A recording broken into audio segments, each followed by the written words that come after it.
Takže ak dovolíte, privítala by som vás na tlačovej besede strany Národ a spravodlivosť. Táto tlačová beseda je určená na to, aby sme predstavili kandidátnu listinu našej strany. Na úvod chcem vyjadriť poľutovanie nad tým, alebo skôr smutne konštatovať, aký je stav v slovenskej politike, ktorý sa odráža aj v médiách, pretože každá strana, ktorá doteraz predstavovala kandidátnu listinu, bola pod záujmom médií. Je zaujímavé, že aj také strany, ktoré len vznikli, alebo strany, ktoré sú, dá sa povedať, kuriózne, mali v najsledovanejšej spravodajskej televízii, teatri, dokonca predstavovanie kandidátov v priamom prenose. Myslím tým stranu pani Mojsejovej. Ak sme tu ako dvaja poslanci Národnej rady a predstavujeme stranu a jej kandidátnu listinu, stranu, ktorá vznikla normálnym demokratickým spôsobom, sa chce uchádzať v parlamentných voľbách o hlasy voličov, zo strany médií je ignorácia. Ja si myslím, že to nie je náhoda a že to dokumentuje stav v úvodzovkách demokracie na Slovensku, kedy politiku ovládajú určité lobistické finančné skupiny a tie rozhodujú už aj o tom, kto v médiách bude alebo kto nebude. Čiže v tomto prípade si dovolím tvrdiť, že je porušované základné ústavné právo občanov na informácie a ďalej je porušované základné ústavné právo politických subjektov súťažiť vo volebnej kampani v rovnakých podmienkach. Aspoň niečo také naša ústava hovorí. Takže na Slovensku sme sa dočkali stavu, kedy skutočne neplatí nič, platia iba, ako sa hovorí, prachy. Tie rozhodujú. Rozhodujú záujmové skupiny v pozadí. Dovolte mi teda, aby som aj napriek tomu, keďže ste tu ako zástupcovia agentúr, teda aby som uviedla našu kandidátnu listinu. Naša kandidátna listina, ako sme už hovorili len z niektorých štatistík, má ľudí z celého Slovenska. Asi 60% kandidátov je s vysokoškolským vzdelaním. 24% na kandidátke tvoria ženy. Myslím si, že podstatné je to, že naša kandidátna listina sa odlišuje od kandidátnych listín všetkých ostatných strán tým, že nemá na úvodzovkách osobností, myslím tým športovcov, umelcov alebo ďalšie iné celebrity. Aj keď nemám nič proti ním, športovcom a umelcom, to hovorím dopredu. Ale naša taktika bola taká, že kandidátna listina strany Národ a spravodlivosť by mala byť taká, aká je Slovensko. Mala by priniesť do parlamentu problémy Slovenska, návrhy na ich riešenie. A to určite neurobia celebrity alebo osobnosti, ktorí žijú úplne iný život ako normálny človek. Zámerne nepoužívam slovo obyčajný, lebo toto slovo už stratilo svoj význam, keďže tu máme aj stranu, ktorá sa tvári ako strana obyčajných ľudí, ale pritom myslím si, že obyčajný ani normálny na tej kandidátke nie je nikto.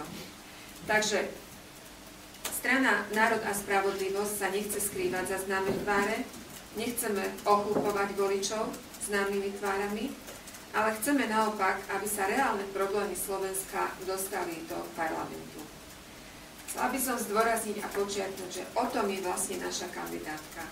Sme v stave, kedy môžem povedať, že Slovensko potrebuje zmenu a zmena vyžaduje nových ľudí. Tí starí to urobiť nevedia. Slovensko potrebuje to, čo my nazývame nežnú volebnú revolúciu. Ten čas dozrel. Potrebuje ľudí takých, ktorí doteraz v politike neboli. Samozrejme, že na kandidátnej listine sú aj známe tváre, ale známe tváre z politiky. Chcem sa však zdôrazniť, že ich je minimum. Som to ja, pán podpredseda Púšik a bývalý poslanec Juračka. Percentuálne vlastne kandidátna listina strany Národ a spravodlivosť má 2% ľudí, ktorí už v politike boli. Myslím si, že je to najmenej zo všetkých politických strán. A prečo?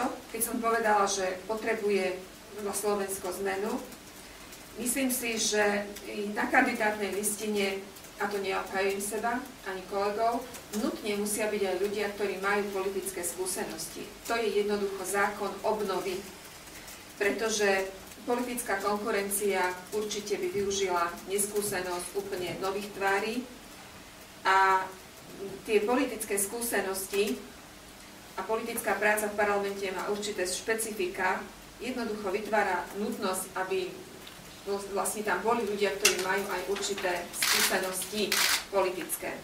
Ja by som to prirovnala napríklad k obnove treba z futbalového mužstva, aby sme sa lepšie chápali. Určite ako mužom vám bude známy Manchester United. Nie? Tak nevadí. Niektorí to vedia, áno. Ktorý začal radikálnu, alebo robí radikálnu obnovu mužstva, čiže má veľa nových, mladých, ale má aj niekoľko skúsených starých bojovníkov. Čiže tam nájdete v tomto mužstve od 38 do 19.